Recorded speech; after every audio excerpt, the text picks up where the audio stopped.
Tak habis pikir, mantan suami tuntut harta Gonogini, semua aset hasil kerja kerasnya. Janita Janet, dia akan mendatangkan istri yang baru ke rumah itu.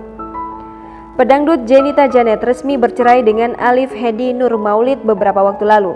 Tak berhenti di situ, Janita Janet tiba-tiba digugat harta Gonogini oleh mantan suaminya. Seperti yang diketahui, selama ini Alif Hedi Nur Maulid berprofesi sebagai manajer Janita Janet. Padahal sebagai wanita, Janita Janet tak pernah menuntut apapun perihal harta pada Alif Hedi Nur Maulid. Janita Janet pun menceritakan harta apa saja yang diminta sang suami dari dirinya. Tak habis pikir, selama ini Janita Janet banting tulang untuk membeli aset yang dimilikinya. Namun, Alif Hedi Nur Maulid justru menginginkan semua aset hasil keringat Janita Janet. Bahkan dengan seenaknya, Alif Hedi Nur Maulid mengungkapkan akan menggandeng istri barunya untuk tinggal di rumah milik Janita Janet yang digugatnya.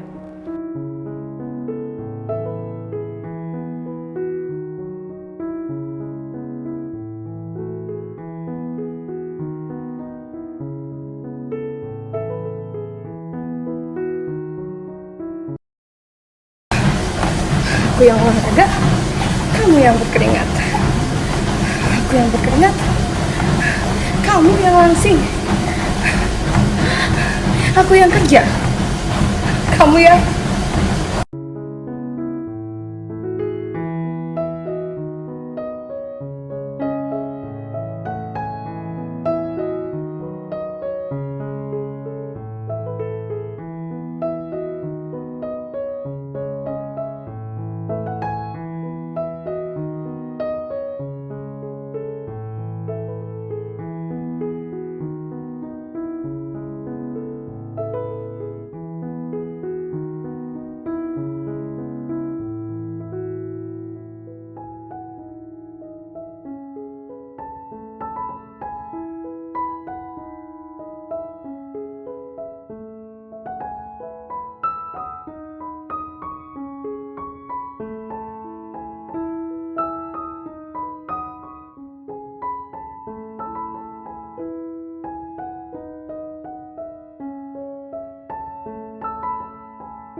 Jangan lupa subscribe, share, komen, dan like ya.